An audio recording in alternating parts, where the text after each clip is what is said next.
Walang perpektong pamilya at wala ding perpektong magkapatid. Pero sa oras ng kagipitan at paghihirap, magkapatid pa rin ang magtutulungan sa bandang huli. Dear Papa Dudut, bawat pamilya ay dumadaan sa matinding pagsubok. Yung tipong wala silang ibang kakapitan kung hindi ang bawat isa. Normal din sa pamilya ang magkaroon ng tampuhan. Pero syempre palaging nangingibabaw ang pagmamahalan, lalo na sa mga magkakapatid. Isang mapagpalang araw sa iyo, Papa Dudut, at sa mga kastorya na nakikinig sa ngayon. Tawagin niyo na lamang po ako sa pangalang Maricel, 65 years old. Taga Surigao del Norte at nakatira ngayon sa isang tahanan na para sa mga may edad dito sa Maynila. Papa Dudut, dalawa lamang kaming magkapatid ni Wena at maaga kaming naulila sa mga magulang namin. Nasa elementary ako nang mamatay ang tatay namin dahil sa pagkakalason sa ininom nilang lambanog ng mga kaibigan niya. At ilang taon lang ang lumipas ay sinanay naman ang namatay dahil sa pumutok na ugat sa kanyang utak. Mula noon ay nangako ako na gagawin ko ang lahat para maalagaan ang nakababata kong kapatid na si Wena. Nauna akong huminto sa pag-aaral at nagtrabaho sa isang koprahan sa probinsya namin para mapag-aral ko siya hanggang high school. At taong 1981 nang mag-decide ako na sabay kaming lumuwas ng Maynila para makipagsapalaran. Tumira kami sa isang maliit na paupahan at pareho kaming nagtrabaho para mabuhay dito sa Maynila. Marami kaming plano noon na para sa aming sarili. Mag-iipon kami para makabili ng sarili naming bahay at makapagpatayo ng isang negosyo. Pero lahat ng magandang plano na nasimulan naming magkapatid ay nagulo nang malaman kong buntis ang nakababata kong kapatid, Papa Dudut. Sobrang nagalit ako noon dahil nagsinungaling siya sa akin. Ang usapan kasi namin ay wala munang magbo-boyfriend o papasok sa relasyon.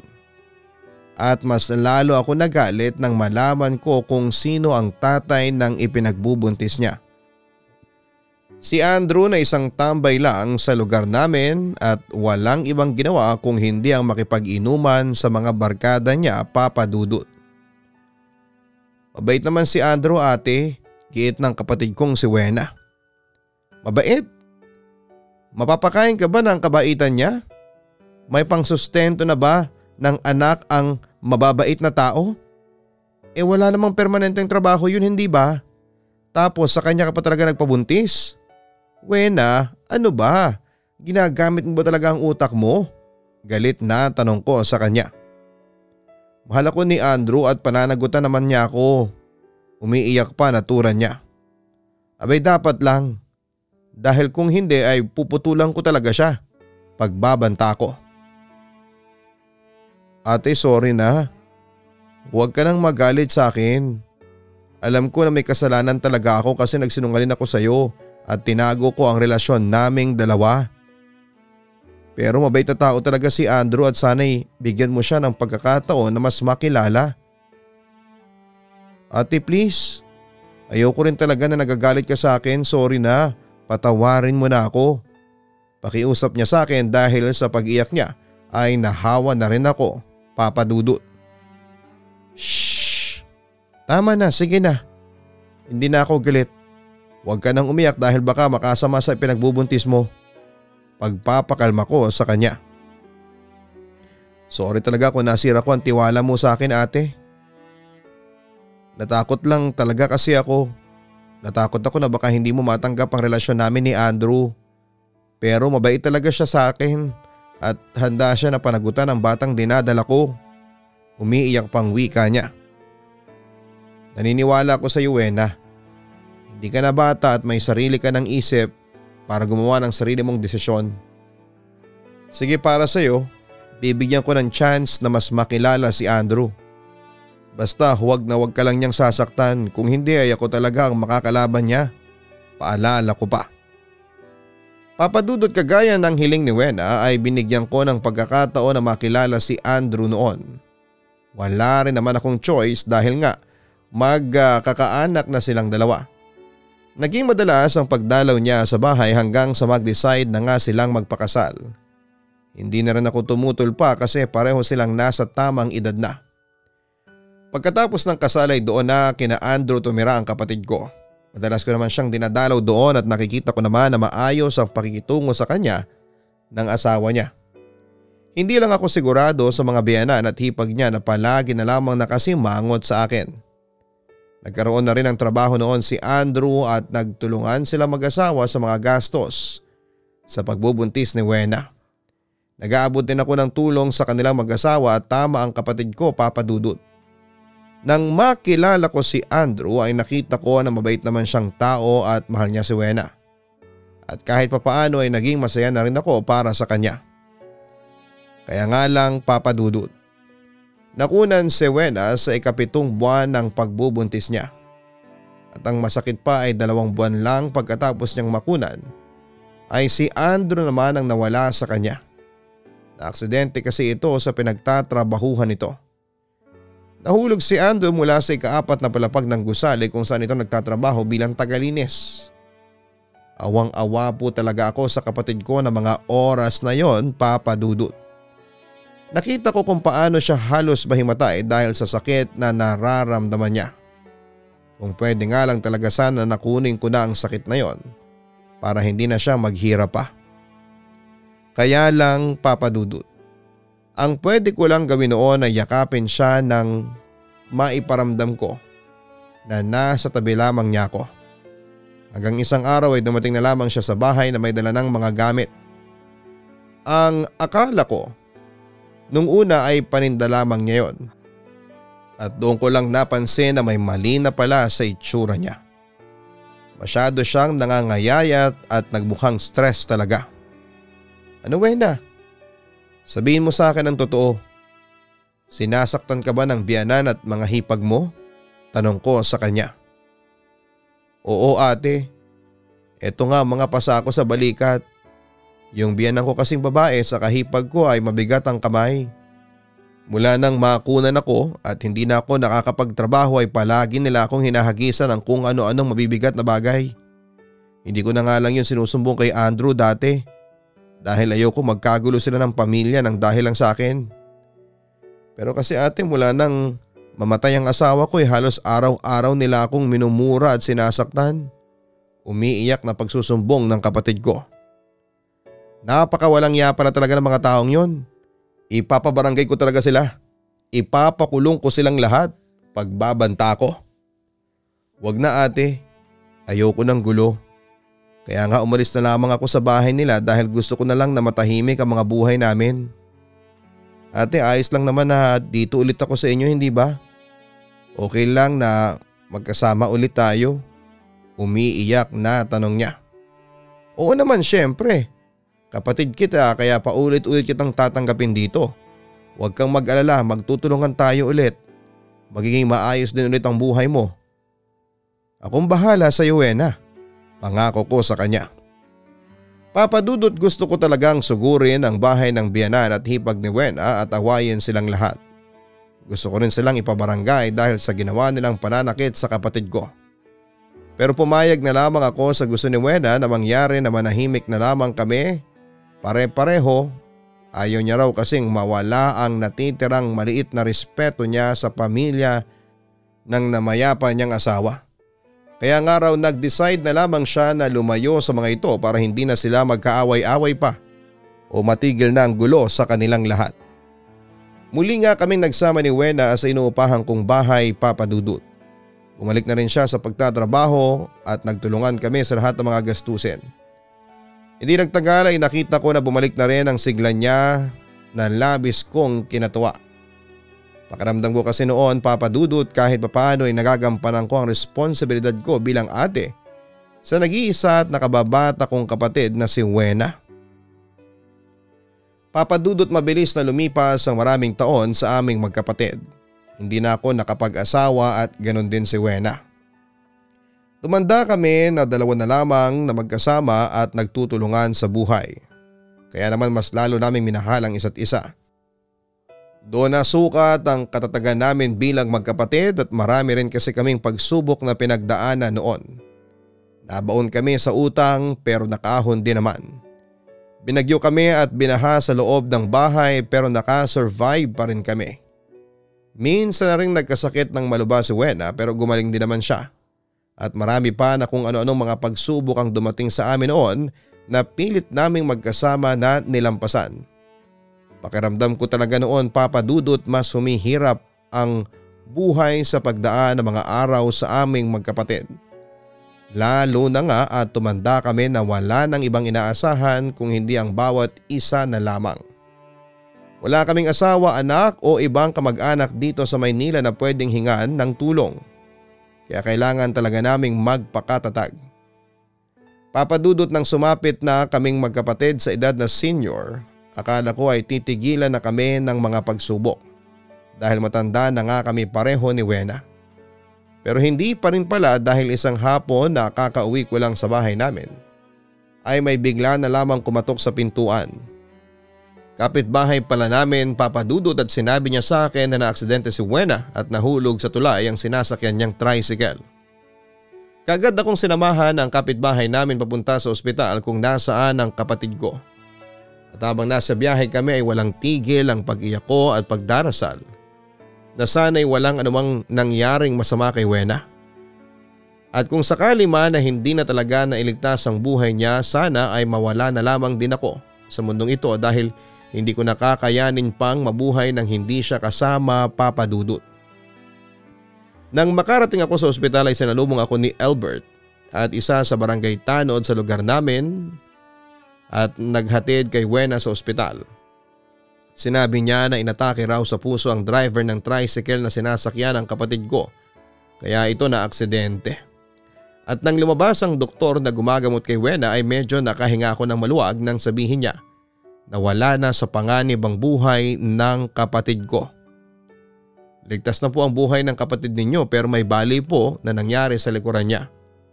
Kaya kailangan po siyang maoperahan sa lalong madaling panahon bago po yun mas lumala, ang wika pa ng doktor. Dok, gawin niyo po ang lahat na makakaya ninyo para mapabuti siya. Parang awa niyo na po, naiiyak na pakiusap ko. Ma'am, yun naman po talaga ang gagawin namin. Pero gusto ko lang pong sabihin sa inyo na hindi biro ang halaga na magagastos sa operasyon na to, paalala ng doktor. Kahit magkano pa po yan, gagawan ko po ng paraan ng lahat basta wag niyo lang po siyang pababayaan. Siya na lang po kasi ang meron ako. Iligtas niyo po si Wena. Iligtas niyo po ang kapatid ko. Umiiyak na tugon ko. Papa Dudut, kagaya ng sinabi ng doktor ay hindi talaga naging biro ang kinailangan na pera para sa operasyon ng kapatid ko. Nakapagbenta na ako ng ilang mga gamit na naipundar namin sa bahay para lamang makalikom ng pera. Mabuti na lamang din at tinulungan kami ng aming barangay at nagabot sila ng tulong pinansyal.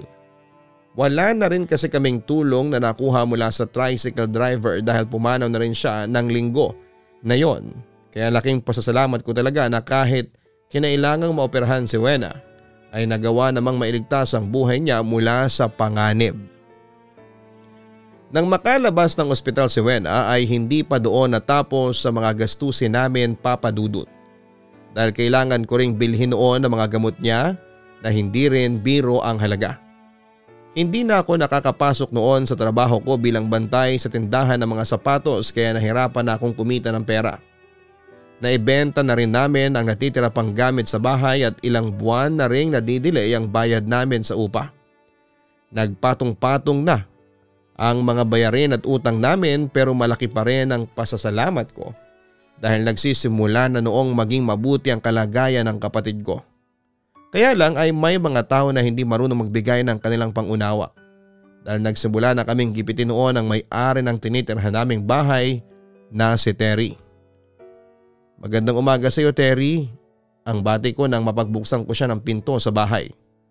Abay wala po maganda sa umaga kung wala pa rin po ako matatanggap na bayad ng upa dito sa bahay ko. Aling Maricel, mataray na sagot niya. Naku, pasensya ka na kasi ayan ka na naman eh. Yan ang nga bang sinasabi ko eh. Yung pasensya na yan. Ano, wala pa rin ba kayong ibabayad hanggang ngayon? Kaagad na putol niya sa nais kong sabihin. Terry, pasensya ka na talaga, kilala mo naman ako, magbabayad ako basta may pera ako. Nagkataon lang na nagkasabay-sabay ang mga gastusin namin ni Wena, ang wika ko. Hindi ko na po kasalanan yun. At hindi rin po pwede na araw-araw nyo na lamang po na ipambabayad sa akin ang pasensya ninyo. Alam niyo po Aling Maricel kung wala pa rin talaga kayong ibabayad hanggang sa katapusan ng linggo na ito, mabuti pa po ay humanap na kayo ng ibang bahay na tumatanggap ng pasensya bilang bayad. Pagbabanta niya. Wag namang ganun Terry. Gagawan ko naman talaga ng paraan para makapagbayad kami sa iyo. Pakiusap ko. Kaya nga po binibigyan ko po kayo ng palugit na makahanap ng pera na pambayad. Basta hanggang katapusan ng linggo na lamang po talaga ang kaya kong ibigay sa inyo, Aling Maricel. At kung wala po talaga kayong makukuha na pambayad, magpasensyahan na lang po tayo dahil hindi pwede na kami naman ang mga anak ko ang magutom ng dahil sa inyong magkapatid. Tugon niya. Papadudot 3 araw na lang noon bago magkatapusan ng linggo at hindi na nga namin nagawang bayaran ni Wena ang upa sa bahay. Ang akala ko noon ay may darating na mga tao para sapilitan kaming palisin sa bahay ng araw ng Biyernes. Pero sa awa ng Diyos ay wala namang dumating para palayasin kami. Kaya medyo nakahinga ko ng maluwag noon dahil naisip ko na baka naawa na sa amin ang may-ari ng bahay na inuupahan namin. Matagal na rin kasi kami doon at dati naman ay hindi talaga kami nahuhuli sa pagbabayad. Noon lang talaga na naaksidente si Wena dahil nga nagpatong-patong talaga ang kailangan naming mabayaran. Araw ng Sabado noon papadudot nang pumunta kami ng ospital ni Wena para magtanong tungkol sa therapy na kailangan ng kapatid ko. Medyo hirap pa rin kasi siya noong kumilos at maglakad. Nalaman namin noon na malaking halaga pala talaga ang kailangan namin at hindi ko na rin alam kung saan pa kukunin ang pera na para doon. Kaya naman pareho kaming bigo na lumabas ng ospital. Gustong-gusto ko kasi talagang maibalik na sa normal ang pagkilos at paglalakad ni Wena papadudot. Kahit na bumuti na talaga ang lagay niya, iba pa rin yung hindi na siya nahihirapan sa katawan niya. Kaya lang ay mukha talagang hindi ko na siya mapapatherapy noon dahil wala na akong alam na pwedeng kuhanan ng malaking pera. Malungkot talaga kaming umuwi noon ni Wena papadudot. Pero nagulat kami nang abutan namin ang ilang gamit namin na nasa labas na ng bahay.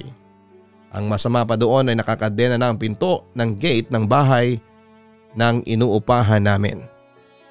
Papadudot wala na kaming nagawa ng kapatid ko kung hindi ang tuluyang umalis sa inuupahan naming bahay dahil hindi na rin kami kinakausap pa ng maayos ni Terry. Ni hindi na nga namin nadala ang lahat ng gamit namin na nasa labas ng bahay dahil masyado na yung mabibigat. Inalalayan ko pa noon si Wena kaya limitado na ang gamit na kaya kong bitbitin. Mabuti na lamang papadudot at may kabarangay kami na nagalok ng tulong sa amin. Tinatanong niya kung ayos lang daw ba sa amin ni Wena na tumira sa may ilalim ng tulay.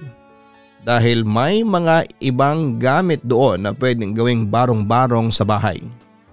Hindi na kami tumanggi pa ni Wena at kaagad naming tinanggap ang tulong na yon. Pumunta kami sa ilalim ng tulay at katulong ang ibang tao na nakatira doon ay nakagawa kami ng sarili naming barong-barong na bahay. Ilang araw lang din ang nakalipas ay naisipan ko nang magtinda ng mga biskwit, candy, sigarilyo sa gilid ng kalsada.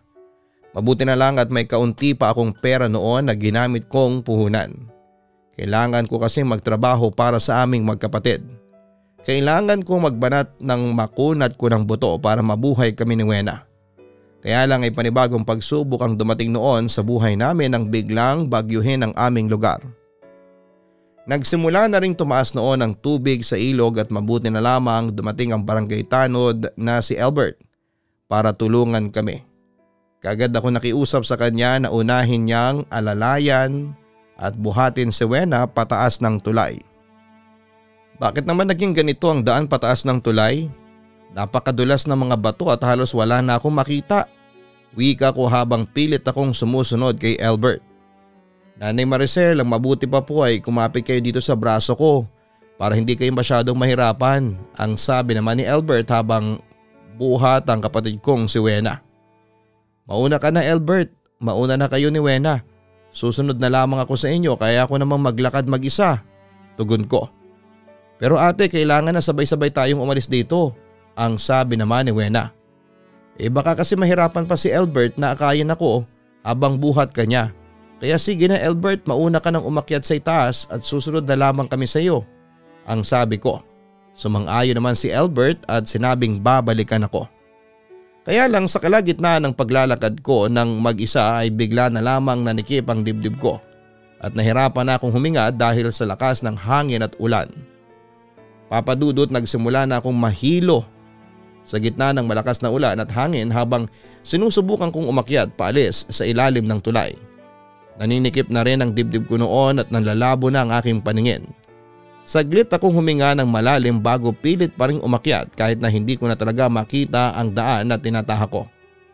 Puro madudulas na bato ang naaapakan ko at maraming sanga at kung ano-anong matatalim na bagay ang sumasabit sa balat ko. Malakas din ang hangin at halos tangayin na ako nito. Hanggang sa tuluyan na akong huminto sa ginagawa kong pag-akyat sa batuhan.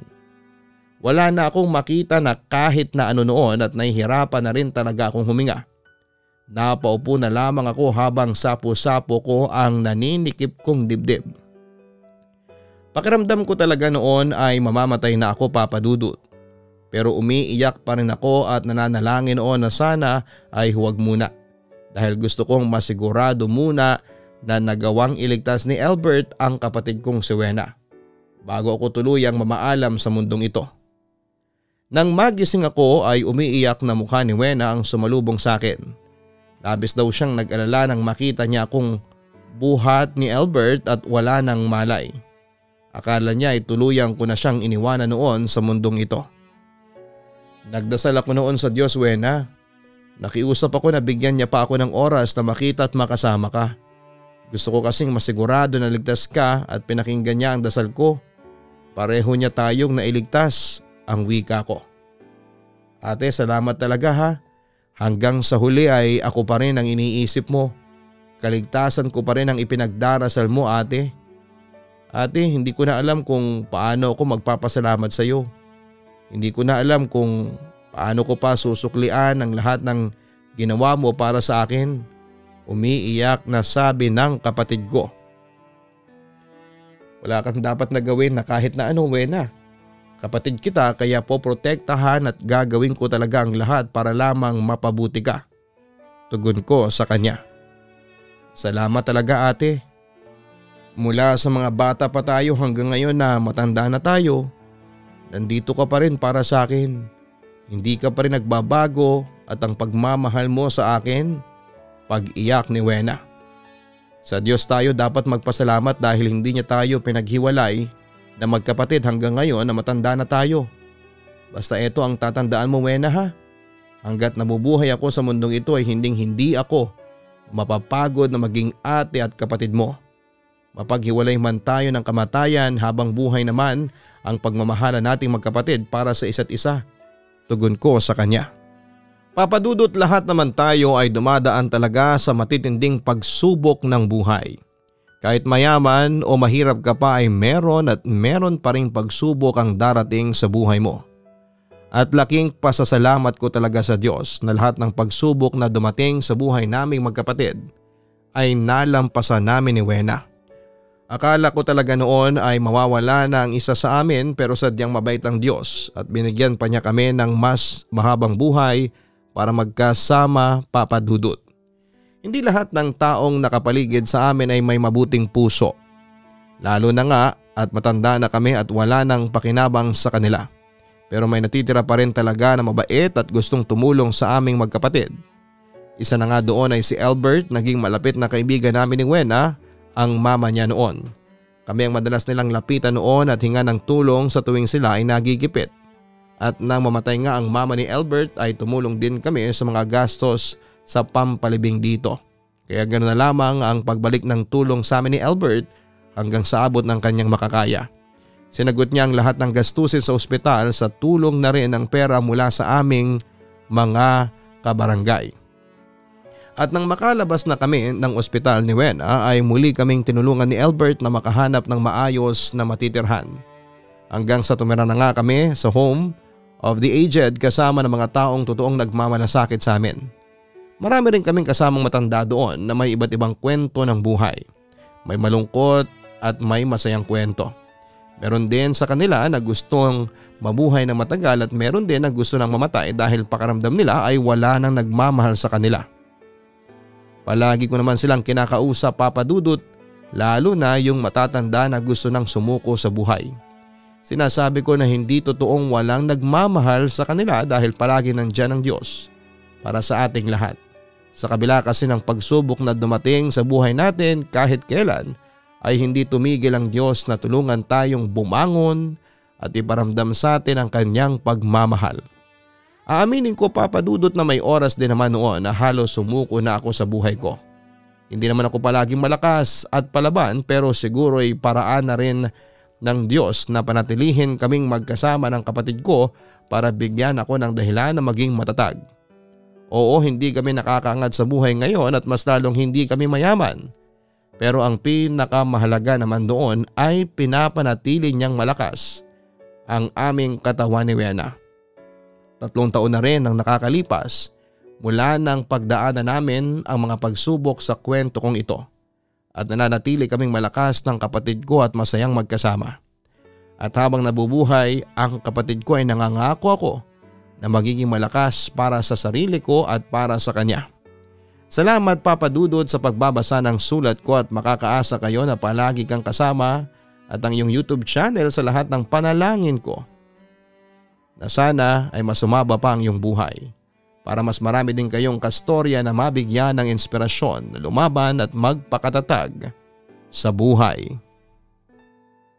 Lubos na gumagalang Maricel. Darating ang oras na maiiwan na tayo ng halos lahat ng taong naging parte ng buhay natin. Pero asahan natin na ang kahuli-huli ang hindi aalis sa buhay natin ay yung mga taong parte ng ating pamilya.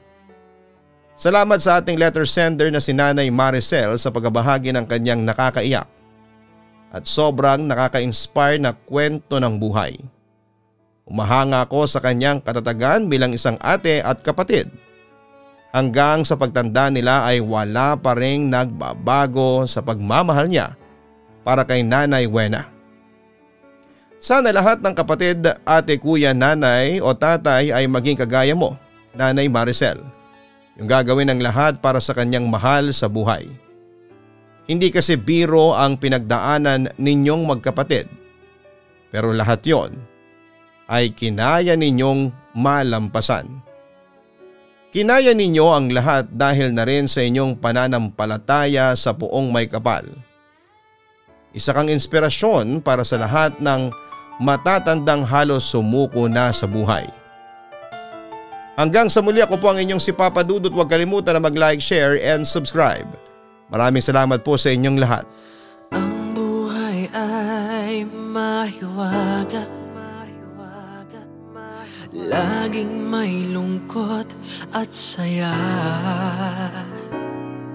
Sa Papa Dudut Stories, laging may karamay ka.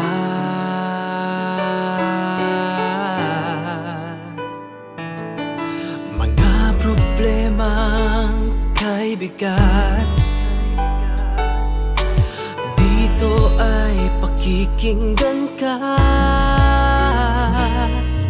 Sa Papa Dudut Stories, kami ay iyong kasama. Dito sa Papa Dudut Stories, ikaw ay hindi nag-iisa.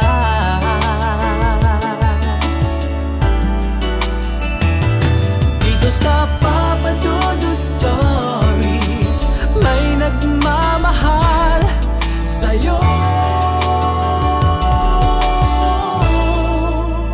Papa